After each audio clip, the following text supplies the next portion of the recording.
Malam Lebaran yang seharusnya hangat justru menjadi saksi bisu saat Dian membuang rendang buatan ayahnya ke aspal hanya demi harga diri di depan mertua kaya. Ia mengusir ayahnya seperti pengemis tanpa tahu bahwa esok pagi seluruh kemewahannya akan lenyap tanpa sisa. Apakah ini cara Tuhan membalas air mata seorang ayah yang terhina? Sebelum melanjutkan ceritanya, mari tuliskan di komentar dari mana kamu menonton video ini. Semoga yang sudah subscribe channel Hakikat Cerita, kami doakan dimudahkan urusannya, dilancarkan rezekinya, disehatkan badannya, dan dikabulkan semua doanya. Amin. Mari kita mulai ceritanya. Aroma gurih santan dan rempi-rempa memenuhi dapur kecil yang pengap itu.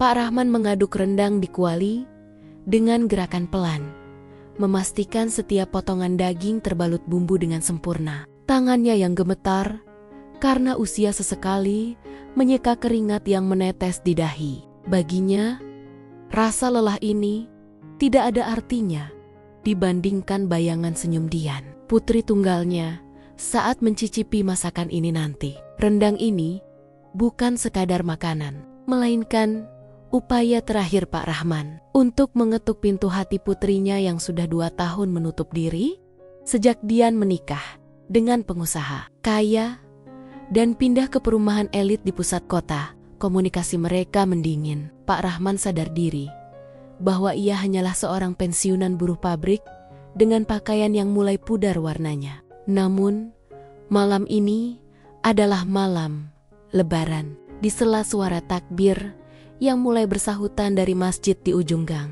Pak Rahman merasa inilah saat yang tepat untuk memperbaiki segalanya. Ia ingin membuktikan bahwa meski ia tak punya harta, cintanya sebagai seorang ayah tidak pernah surut.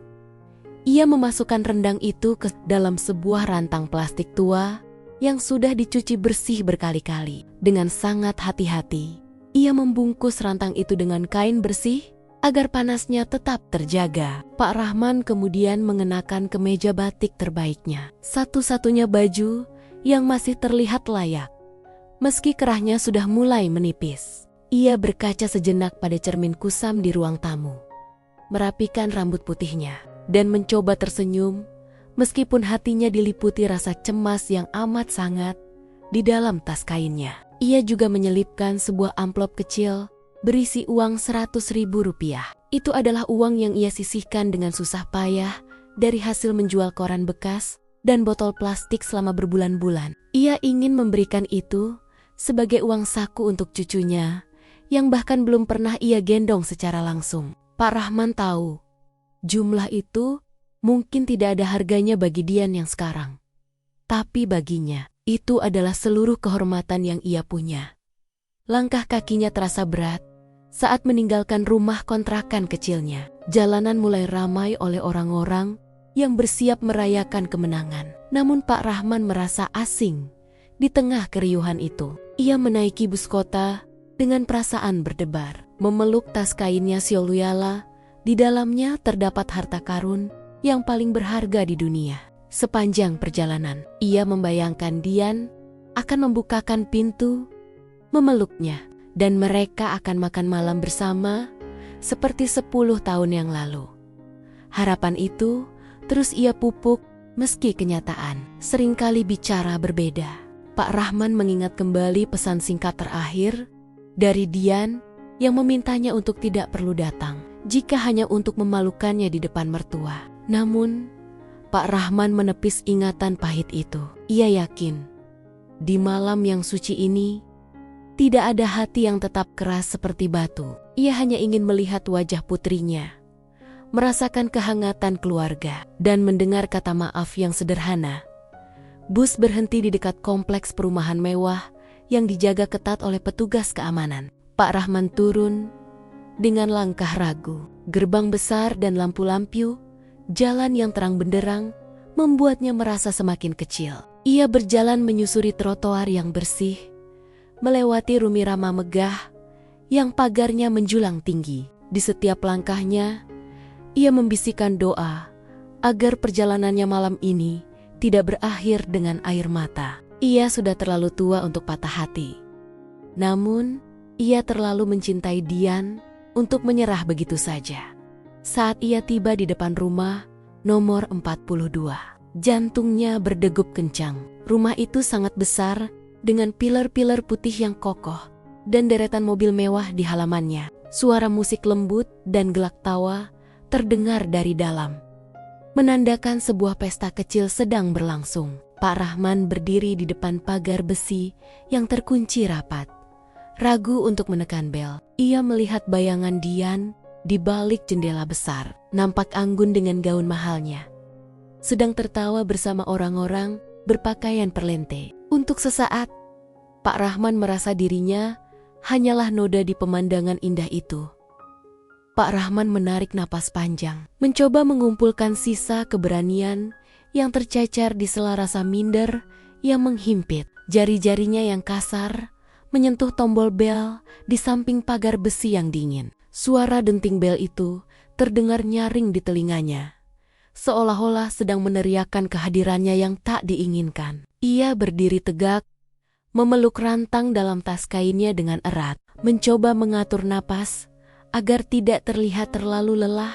Setelah berjalan cukup jauh dari halte bus tadi, dari balik jendela kaca yang besar, ia melihat seorang pelayan keluar dari pintu utama dan berjalan menuju pagar. Pak Rahman mencoba melempar senyum ramah, namun pelayan itu hanya menatapnya dari atas ke bawah dengan tatapan penuh selidik. Baginya, kakek tua dengan batik pudar dan sandal jepit yang sudah tipis ini lebih mirip peminta-minta daripada tamu undangan di malam lebaran yang mewah ini. Pelayan itu bertanya dengan nada malas mengenai keperluan Pak Rahman. Datang ke rumah besar itu dengan suara yang sedikit bergetar. Pak Rahman menyebutkan bahwa ia adalah ayah dari Dian. Pelayan itu nampak terkejut, namun raut wajahnya segera berubah menjadi skeptis. Ia meminta Pak Rahman menunggu sebentar, sementara ia masuk kembali ke dalam rumah untuk melapor. Di bawah lampu jalan yang terang, Pak Rahman merasa seperti tontonan bagi tetangga sekitar yang sesekali lewat dengan mobil mewah mereka. Hatinya mulai diserang rasa gelisah yang hebat, namun ia mencoba menenangkan diri dengan membayangkan rasa rendang buatannya akan melunakkan hati Dian. Menit demi menit berlalu, namun belum ada tanda-tanda pintu besar itu akan terbuka kembali. Suara takbir dari masjid di luar kompleks terdengar makin sayup, kalah oleh suara tawa dari dalam ruang tamu rumah Dian yang bocor hingga ke halaman. Pak Rahman merasa kakinya mulai pegal, namun ia tetap berdiri mematung di depan pagar. Ia melihat bayangan orang-orang di dalam sana sedang menikmati hidangan mewah di atas meja panjang. Di sana, Dian tampak begitu bercahaya, dikelilingi oleh keluarga suaminya yang terlihat sangat berkelas dan terpandang. Tiba-tiba, pintu utama terbuka sedikit lebih lebar. Dian muncul dengan langkah yang terburu-buru, namun wajahnya tidak memancarkan kegembiraan sedikit pun. Sebaliknya, keningnya berkerut tajam dan langkah kakinya yang mengenakan sepatu hak tinggi terdengar menghentak lantai teras. Pak Rahman merasakan secercah harapan saat melihat putrinya mendekat. Namun harapan itu seketika layu saat ia melihat sorot mata Dian yang penuh dengan kemarahan dan rasa malu yang mendalam. Dian berhenti tepat di balik pagar besi. Tidak ada niat sedikit pun untuk membukanya. Ia menoleh ke kanan dan ke kiri, memastikan tidak ada tetangga atau tamu suaminya yang melihat sosok tua di depannya itu. Pak Rahman mencoba menyapa dengan lembut, memanggil nama kecil putrinya dengan nada yang penuh kerinduan. Namun, sebelum satu kata kasih sayang sempat terucap sempurna, Dian sudah memotongnya dengan desisan pelan yang sangat tajam, memerintahkan ayahnya untuk segera pergi sebelum ada orang lain yang melihat. Dian menatap ayahnya dengan pandangan yang benar-benar asing, seolah-olah pria tua di depannya adalah noda kotor di atas gaun sutranya yang mahal. Ia tidak mempedulikan wajah lelah Pak Rahman yang berkeringat atau tangan tua yang gemetar memegang bungkusan makanan. Baginya, kehadiran sang ayah di malam itu adalah sebuah ancaman bagi citra sempurna yang selama ini ia bangun di depan keluarga suaminya yang ningrat. Ia merasa identitas masa lalunya yang miskin sedang mencoba menyeretnya kembali ke bawah. Dengan nada suara yang ditekan agar tidak terdengar hingga ke dalam rumah, Dian bertanya, mengapa ayahnya masih saja keras kepala untuk datang? Pak Rahman dengan sabar mengangkat tas kainnya, mengatakan bahwa ia hanya ingin memberikan rendang kesukaan Dian untuk merayakan malam takbiran. Ia bercerita singkat betapa sulitnya mencari daging yang bagus di pasar pagi tadi, berharap cerita itu akan menyentuh sedikit saja sisi kemanusiaan putrinya. Namun, Dian justru mendengus sinis, mengatakan bahwa di meja makannya sudah tersedia hidangan dari koki ternama yang harganya jauh lebih mahal dari seluruh isi rumah kontrakan ayahnya. Dian kemudian melontarkan kalimat yang benar-benar merobek jantung Pak Rahman hingga berkeping-keping. Ia mengatakan secara terang-terangan bahwa malam ini hanyalah untuk keluarga besar suaminya, orang-orang yang setara dalam kelas sosial dan pendidikan. Ia menegaskan bahwa keberadaan Pak Rahman hanya akan merusak suasana dan membuat ia malu di hadapan ibu mertuanya yang sangat pemilih. Kalimat itu diucapkan tanpa keraguan, tanpa sisa rasa bakti, seolah-olah ikatan darah di antara mereka sudah lama ia putus secara sepihak.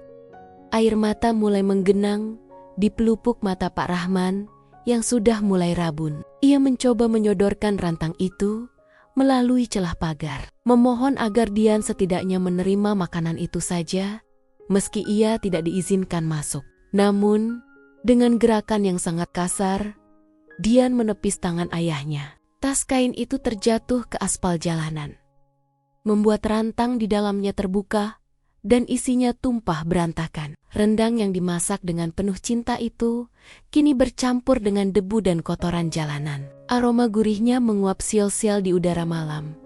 Melihat masakannya terbuang begitu saja, Pak Rahman terdiam 1000 bahasa. Lidahnya keluh dan dadanya terasa sangat sesak, seolah sedang dihantam godam yang sangat berat. Dian tidak menunjukkan rasa penyesalan sedikit pun. Ia justru mengomel karena noda bumbu rendang itu sedikit mengenai ujung sepatunya yang mahal. Ia kembali menegaskan agar ayahnya tidak perlu lagi datang ke rumahnya, bahkan melarangnya untuk mengaku sebagai orang tuanya di depan publik. Bagi Dian, kesuksesan yang ia raih saat ini adalah hasil usahanya sendiri, dan ia tidak ingin dibebani oleh masa lalu yang dianggapnya memalukan.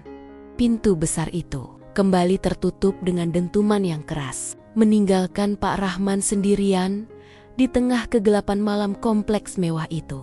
Ia berlutut di depan pagar, mencoba mengumpulkan sisa-sisa daging rendang yang tumpah dengan tangan gemetar. Namun ia segera sadar bahwa semuanya sudah hancur. Ia bangkit berdiri dengan kaki yang terasa sangat lemas, membiarkan air matanya mengalir, membasahi pipi yang keriput. Suara takbir kembali terdengar dari kejauhan. Kali ini terasa seperti sebuah elegi yang mengiringi kehancuran hati seorang ayah yang tidak lagi memiliki tempat di hati anaknya sendiri. Ia berjalan meninggalkan gerbang mewah itu tanpa menoleh lagi, membawa tas kain yang kini kosong dan kotor. Di dalam hatinya, sesuatu telah mati malam itu. Bukan rasa cintanya, melainkan harapannya untuk kembali memiliki seorang putri. Pak Rahman terus melangkah menembus malam. Tidak tahu harus kemana, karena rumah yang ia tuju ternyata hanyalah sebuah bangunan megah yang tidak memiliki jiwa di dalamnya. Di belakangnya, lampu-lampu rumah Dian tetap bersinar terang, menyembunyikan kebusukan hati penghuninya di balik kemewahan yang fana. Langkah kaki Pak Rahman terasa sangat berat, seolah setiap jengkal aspal yang ia pijak menahan kakinya untuk tidak beranjak. Ia berjalan menjauhi kompleks perumahan mewah itu dengan kepala tertunduk lesu. Tas kain yang kini bernoda bumbu rendang, ia remas kuat dalam genggaman tangannya yang bergetar. Di sekelilingnya, kembang api mulai meluncur ke langit. meledak dengan warna-warni indah yang menerangi kegelapan. Namun bagi Pak Rahman, dunia seakan kehilangan seluruh warnanya. Suara takbir yang menggema dari pengeras suara masjid di sepanjang jalan terdengar, seperti sembilu yang menyayat hatinya yang sudah hancur. Ia sempat duduk di sebuah halte bus yang sepi, menatap tangannya yang masih tercium aroma rempah masakan tadi. Air matanya jatuh satu persatu, membasahi kemeja batik terbaiknya yang kini terlihat sangat menyedihkan. Ia teringat masa kecil Dian, saat putrinya itu menangis hanya karena tidak bisa makan rendang buatannya.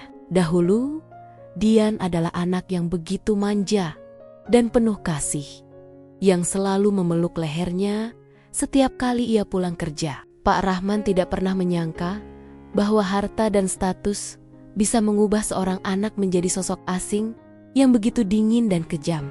Angin malam Lebaran berhembus kencang, menembus kain kemejanya yang tipis dan menusuk hingga ke tulang. Pak Rahman merasa tubuhnya sangat lelah, bukan hanya karena fisik yang menua, tapi karena beban batin yang teramat sangat berat. Ia merogoh saku celananya, menyentuh amplop kecil berisi uang Rp100.000 yang tadinya ingin ia berikan untuk cucunya. Dengan tangan gemetar, ia mengeluarkan amplop itu dan menatapnya lama. Uang itu adalah simbol harga dirinya sebagai seorang ayah yang ingin memberi. Namun kini, uang itu terasa sangat tidak berarti di tengah kemegahan yang menolaknya. Saat sebuah bus kota terakhir berhenti di depannya, Pak Rahman tidak naik. Ia justru memilih berjalan kaki menuju sebuah masjid kecil di pinggiran kota. Di sana, ia mengambil air wudhu yang dingin, mencoba membasuh rasa perih yang membakar hatinya. Di dalam masjid yang tenang, ia bersujud lama sekali di atas sajadah yang sudah tipis. Dalam sujudnya, tidak ada kata-kata kutukan yang keluar dari bibirnya. Sebagai seorang ayah, ia tidak sanggup membenci darah dagingnya sendiri, meski sang anak telah membuangnya seperti sampah di pinggir jalan. Ia hanya bisa mengadu kepada Tuhan dalam kesunyian malam takbir itu. Ia menyerahkan seluruh rasa sakitnya, seluruh pengabdiannya yang tidak dihargai, dan seluruh sisa hidupnya ke dalam tangan Sang Pencipta. Pak Rahman berbisik pelan dalam doanya, meminta agar Tuhan memberikan petunjuk kepada Dian dan menjaganya jika suatu saat kemewahan itu pergi darinya. Setelah berdoa, perasaan aneh mulai menyelimuti hatinya. Ada semacam ketenangan yang pahit, sebuah keikhlasan yang terpaksa ia peluk karena tidak ada lagi yang bisa ia lakukan untuk mengubah keadaan. Malam itu, Pak Rahman tidak pulang ke kontrakannya yang sepi. Ia menghabiskan malam di serambi masjid bersama beberapa musafir lainnya. Ia melihat orang-orang saling berpelukan dan mengucapkan selamat Lebaran, sebuah pemandangan yang seharusnya ia alami bersama keluarganya. Namun, ia hanya tersenyum tipis, sebuah senyum penuh luka yang disembunyikan di balik wajah tuanya yang tegar. Ia menyadari bahwa mulai malam ini, ia benar-benar sendirian, dan cintanya kepada Dian telah sampai pada titik di mana ia harus melepaskannya sepenuhnya demi kedamaian jiwanya sendiri. Cahaya matahari pagi, Lebaran masuk melalui celah gorden sutra di rumah mewah Dian, menyinari meja makan yang penuh dengan hidangan mahal. Dian duduk di sana dengan senyum kemenangan, mengenakan perhiasan berlian yang berkilau di bawah lampu gantung kristal. Di hadapannya, ibu mertuanya yang berkelas sedang menikmati sarapan sambil memuji betapa hebatnya suami Dian, Satrio, dalam menjalankan bisnis propertinya. Dian merasa berada di puncak dunia, merasa bahwa keputusannya mengusir ayahnya tadi malam adalah hal yang benar demi menjaga kehormatan di depan keluarga terpandang ini. Namun, suasana hangat itu mendadak berubah menjadi tegang ketika beberapa mobil hitam berpelat resmi berhenti secara mendadak di depan gerbang rumah mereka. Satrio yang sedang memegang gelas kopi nampak memucat saat melihat melalui jendela besar bahwa orang-orang yang turun dari mobil itu adalah petugas dari lembaga penegak hukum yang mengenakan rompi khusus. Dian bangkit dari duduknya dengan perasaan bingung dan cemas. Sementara ibu mertuanya mulai bertonu tanya dengan nada suara yang meninggi. Ketakutan mulai merayap di hati Dian saat melihat petugas keamanan rumahnya tidak mampu berbuat apa-apa. Pintu rumah dibuka paksa dan sekelompok petugas masuk dengan membawa surat perintah penggeledahan dan penyitaan. Pemimpin rombongan itu menjelaskan dengan suara yang tegas bahwa Satrio terlibat dalam kasus korupsi besar dan pencucian uang terkait proyek pembangunan lahan pemerintah. Seluruh aset milik Satrio, termasuk rumah mewah ini dan semua kendaraan di garasi, dinyatakan disita oleh negara untuk menutupi kerugian yang sangat besar. Dunia seolah berhenti berputar bagi Dian saat ia mendengar setiap kata yang keluar dari mulut petugas itu. Dian mencoba berteriak dan memprotes, namun suaranya tenggelam oleh kepanikan yang terjadi di dalam rumah. Para petugas mulai menempelkan segel kuning di beberapa sudut ruangan dan mendata barang-barang mewah yang ada di sana. Satrio hanya bisa tertunduk lesu saat kedua tangannya diborgol di depan mata istrinya sendiri. Tidak ada lagi sisa keangkuhan di wajah suaminya itu. Yang ada hanyalah ketakutan dan keputusasaan yang nyata. Dian menoleh ke arah ibu mertuanya, berharap mendapatkan perlindungan atau setidaknya kata-kata penenang. Namun, ia justru mendapatkan perlakuan yang sebaliknya.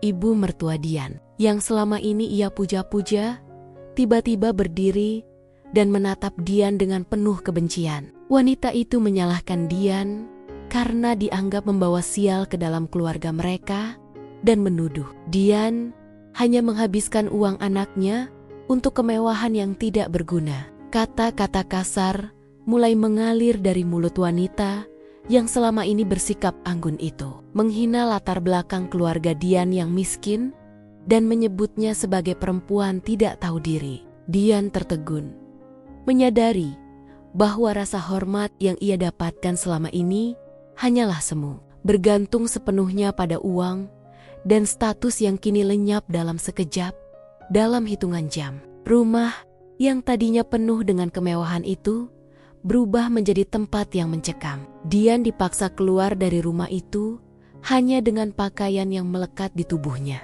dan sebuah tas kecil berisi barang pribadi seadanya. Ia berdiri di trotoar, di tempat yang sama persis ayahnya berdiri tadi malam saat ia mengusirnya. Namun kali ini tidak ada orang yang membawakannya makanan atau memberikan simpati. Orang-orang di sekitarnya, termasuk tetangga yang biasa ia pameri, hanya menonton dengan tatapan mencemooh dan bisik-bisik yang merendahkan. Hari Lebaran yang seharusnya menjadi momen kemenangan, kini berubah menjadi awal dari kehancuran total bagi Dian. Ia kehilangan suaminya, rumahnya, hartanya, dan yang paling menyakitkan, ia kehilangan kehormatan yang selama ini ia agungkan di atas segalanya. Sambil memeluk tasnya dengan gemetar, Dian teringat kembali pada rantang yang tumpah di aspal jalanan tadi malam. Ia mulai merasakan perih yang luar biasa di dadanya. Sebuah penyesalan yang terlambat mulai merayap naik saat ia menyadari bahwa ia baru saja membuang satu-satunya orang yang akan tetap mencintainya, meski ia tidak memiliki apa-apa.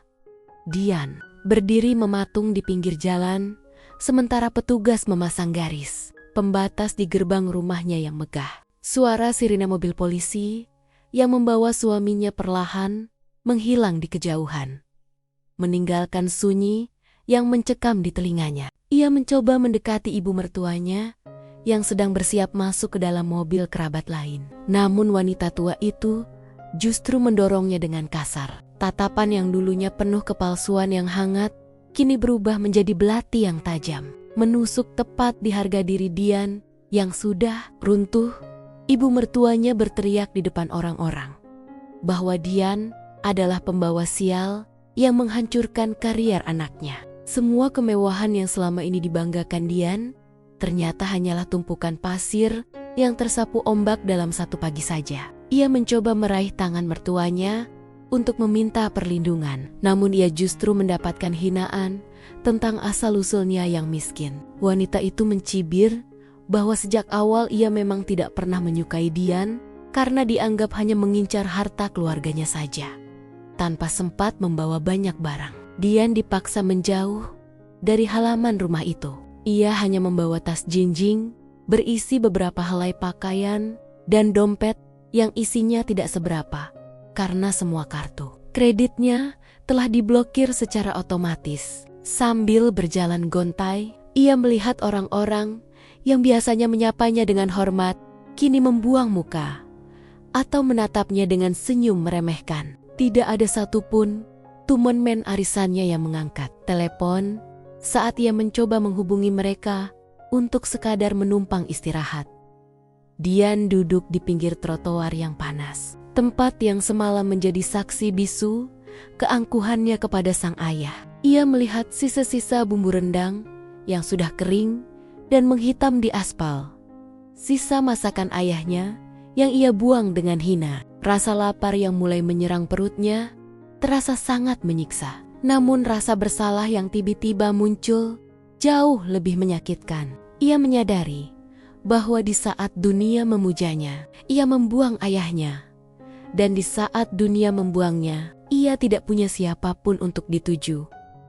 Ia berjalan tak tentu arah, melewati deretan rumah yang merayakan Lebaran dengan penuh sukacita. Aroma masakan dari rumah ramah, warga seolah mengejek hidungnya, mengingatkannya pada kehangatan yang baru saja ia hancurkan dengan tangannya sendiri. Dian menangis tersedu-sedu di bawah pohon rindang, menyadari bahwa ia kini benar-benar sendirian dan tidak punya tempat tinggal. Pakaian mahalnya kini mulai lecek dan kotor oleh debu jalanan, mencerminkan nasibnya yang berubah drastis dalam hitungan jam. Malam mulai jatuh kembali, dan Dian merasa ketakutan yang luar biasa berada di jalanan tanpa perlindungan apapun. Ia tidak pernah membayangkan bahwa hidupnya akan hancur secepat ini hanya dalam 1 hari setelah ia mengusir ayahnya. Penyesalan mulai menggerogoti jiwanya saat ia menyadari betapa jahatnya kalimat-kalimat yang ia ucapkan kepada pria tua yang hanya ingin memberinya kasih sayang. Dengan sisa tenaga yang ada, ia memutuskan untuk mencari kontrakan ayahnya, berharap pintu maaf masih terbuka sedikit saja untuknya. Dengan kaki yang lecet karena tidak terbiasa berjalan jauh, Dian menaiki angkutan umum menuju perkampungan padat tempat ayahnya tinggal. Pikirannya dipenuhi dengan bayangan wajah Pak Rahman yang teduh dan sabar. Ia merencanakan kotek kata maaf yang paling tulus, berjanji dalam hati bahwa ia akan merawat ayahnya dan mereka akan memulai hidup baru meski dalam kesederhanaan. Harapan itu menjadi satu-satunya kekuatan yang membuatnya tetap melangkah di tengah rasa lelah yang luar biasa. Ia tiba di gang sempit yang menuju rumah kontrakan ayahnya saat lampu-lampu jalan mulai temaram. Suasana gang itu tampak sepi, hanya ada beberapa anak kecil yang bermain kembang api di kejauhan. Dian mempercepat langkahnya.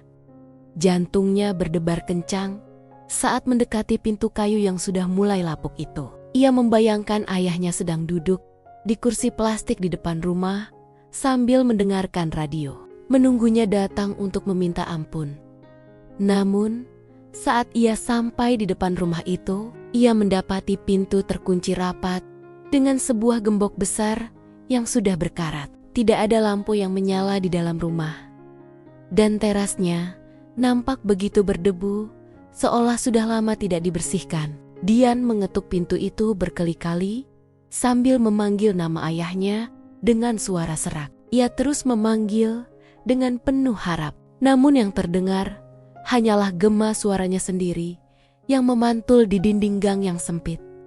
Seorang tetangga yang baru saja pulang dari masjid menghampirinya dan bertanya siapa yang ia cari. Saat Dian menyebutkan nama ayahnya, tetangga itu menatapnya dengan tatapan yang sangat dalam dan penuh kesedihan. Tetangga itu bercerita bahwa Pak Rahman baru saja pergi pagi tadi membawa seluruh barang-barangnya yang sedikit ke dalam sebuah truk kecil. Beliau mengatakan kepada orang-orang bahwa ia tidak lagi memiliki alasan untuk tetap tinggal di kota ini karena ia merasa sudah tidak punya siapa-siapa lagi di dunia ini.